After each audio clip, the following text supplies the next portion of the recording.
सर्व समाज के हिंदू एक साथ एक मंच पर आकर के खड़े हुए हैं। मैं प्रणाम करता हूं अभयपुर मंडल के सभी कार्यकर्ताओं को, मैं प्रणाम करता हूं इस अभयपुर मंडल के सभी हिंदुओं को जिन्होंने एक साथ एक मंच पर सभी हिंदू भाइयों को लाकर के खड़ा कर दिया है। क्योंकि साहब आज समय है, अगर आज हिंदू नहीं जगा तो वो दिन दूर नहीं कि किसी दिन ये बाबर लोग हमारे माथे पर टोपी पहनवा करके हम हिंदुओं को मस्जिद में बिठा करके हमारे पास में कलमा पढ़वाएंगे। क्योंकि आज जागने का समय है और कहते हैं कि जब जब हिंदू जागा है देश से दुश्मन भागा है। क्योंकि साहब आज बांग्लादेश में देख लीजिएगा हिंदुओं की दुर्दशा हो रही है, आज पश्चिम बंगाल में देख लीजिएगा हिंदुओं को मारा जा रहा है। कुछ समय पहले बांग्लादेश में एक दीपू दास नाम के हिंदू भाई की निर्मम हत्या की गई। पहले उसे मारा गया, चौराहे से घसीटा गया और बाद में उस जिंदा भाई को जला दिया गया। वहां का प्रशासन हाथ पे हाथ धरा खड़ा रहा। आज मन में विचार करिए कि जब उस हिंदू भाई को जलाया जा रहा था उस समय उस हिंदू भाई की मां सामने बैठ करके वो मंजर देख रही थी, तो बताओ उस मां के कलेजे पर क्या बीती होगी साहब। लेकिन हम कहते हैं कि आग पश्चिम बंगाल में लगी है, आग तो बांग्लादेश में लगी है, हमारे मध्य प्रदेश में तो कुछ नहीं होना। तो 2 दिन पहले की घटना आपके उज्जैन और तराना की देख सकते हो कि क्या परिस्थिति बन रही है। इतना कुछ देख करके भी आज अगर हिंदू नहीं जगा तो वो दिन दूर नहीं साहब कि किसी दिन ये लोग हमारे घर में घुस करके हमें जिंदा जलाएंगे। और आज अगर हिंदू नहीं जगा, आज हिंदू जातिवाद से ऊपर नहीं उठा तो वो दिन दूर नहीं कि किसी दिन यही लोग हमें चौराहे पर ला करके जिंदा जलाएंगे। लेकिन हम कहते हैं कि आग तो पश्चिम बंगाल में लगी है, आग तो बांग्लादेश में लगी है। अरे भाई ये पंचर पुत्र हमारे शाजापुर में भी है, ये नहीं है ना?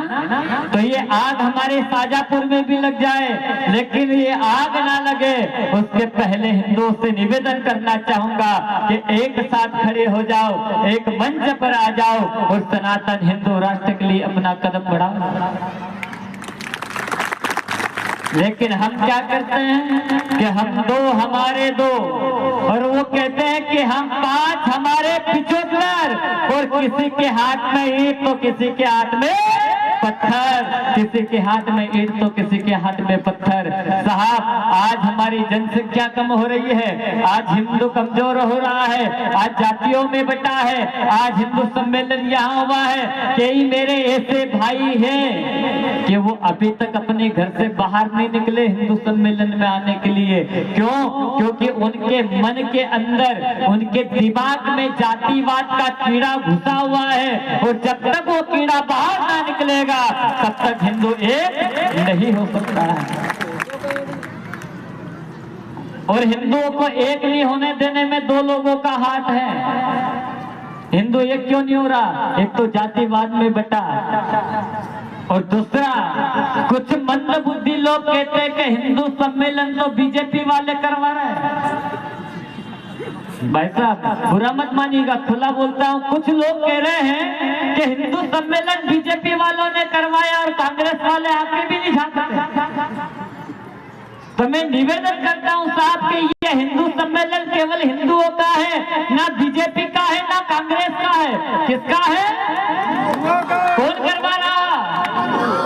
हिंदू ही करवा रहे हैं ना। जिस दिन हिंदुओं पर आफत आएगी, जिस दिन हिंदुओं को मारा जाएगा, उस दिन ना तो बीजेपी काम आएगी ना कांग्रेस काम आएगी। अगर हिंदुओं में एकता होगी तो हिंदू स्वयं लड़ सकेगा।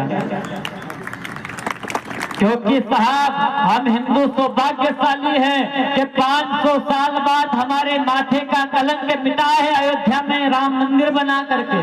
हमारी कितनी ही पीढ़ी, हमारे कितने बाप दादा गुजर गए सपना देखते देखते, हमारे कितने ही बाप दादा, हमारी कितनी ही पीढ़ियों की खून की आहुतियां डली है वहां अयोध्या राम मंदिर में, तब जाकर के राम मंदिर बना है। और आज इन बाबरों के द्वारा फिर पश्चिम बंगाल में बाबरी मस्जिद बनाने की तैयारी की जा रही है। वो पश्चिम बंगाल में तैयारी हो रही है। अगर हिंदू नहीं जगा तो आज हमारे मध्य प्रदेश में भी बनेगी, कल शाजापुर में भी बनेगी।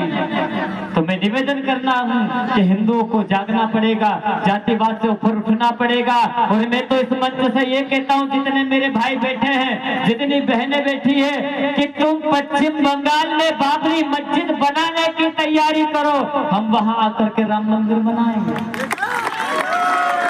तुम तुम्हारी तैयारी बाबरी मस्जिद बनाने की कर लो, हम वही आकर के राम मंदिर बनाएंगे। क्यों?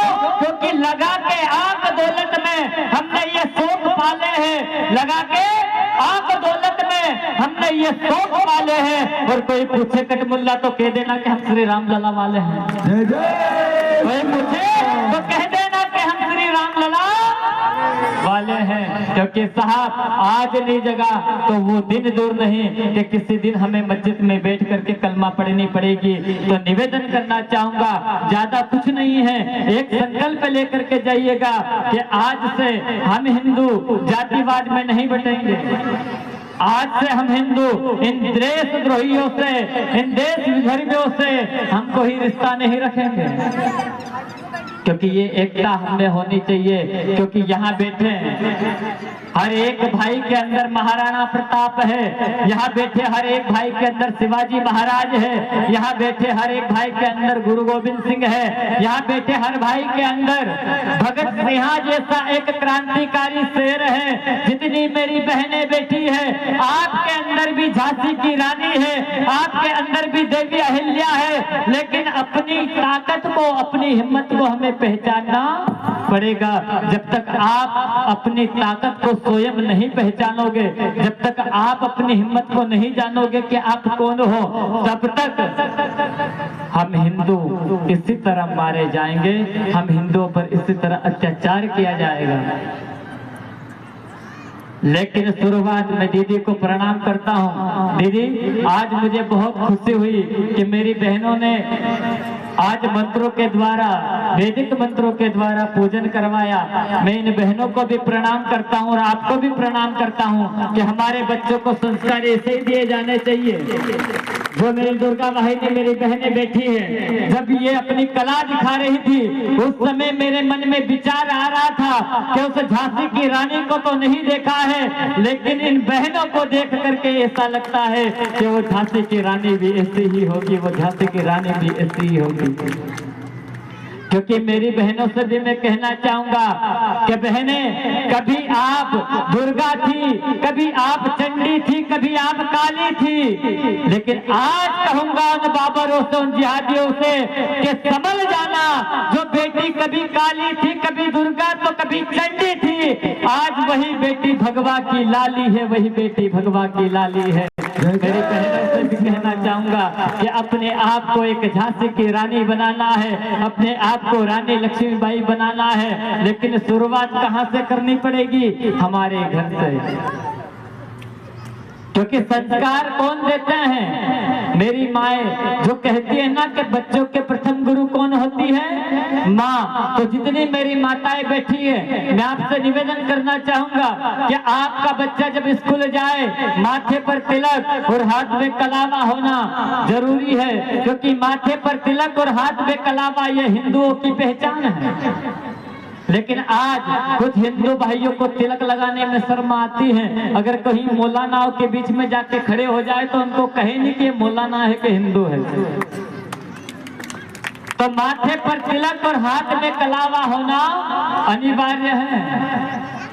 और मेरी माताओं से निवेदन करना चाहूंगा कि जातिवाद को अगर खत्म करना है, जातिवाद को अगर मिटाना है, तो मेरी माताओं से निवेदन है कि सबसे पहले भेदभाव को आपको मिटाना पड़ेगा। आपके बच्चों को संस्कार दे कि बेटा हिंदू एक है, कोई जातिवाद में नहीं बटा। हमारे घर में काम करने वाली बाई दूसरी कास्ट से आती है, लेकिन उसको भी साथ में बिठाए, उसको भी साथ में बिठा करके हमारे साथ खिलाए और कहें कि बेटा ये कोई अलग नहीं है, ये भी हमारे परिवार की सदस्य है। अपना बेटा कहीं जाता हो तो उसे माथे पर तिलक लगाएं, हाथ में कलावा बांधे, अपने बेटे को गायत्री मंत्र सुनाएं, अपने बेटे को हनुमान चालीसा पढ़ाएं। अब यहाँ बैठे सभी में से अगर किसी से पूछ लो कि हनुमान चालीसा कितने लोगों को याद है, तो आधे के हाथ खड़े नहीं होंगे। अच्छा बताओ, हनुमान चालीसा कितने को याद है?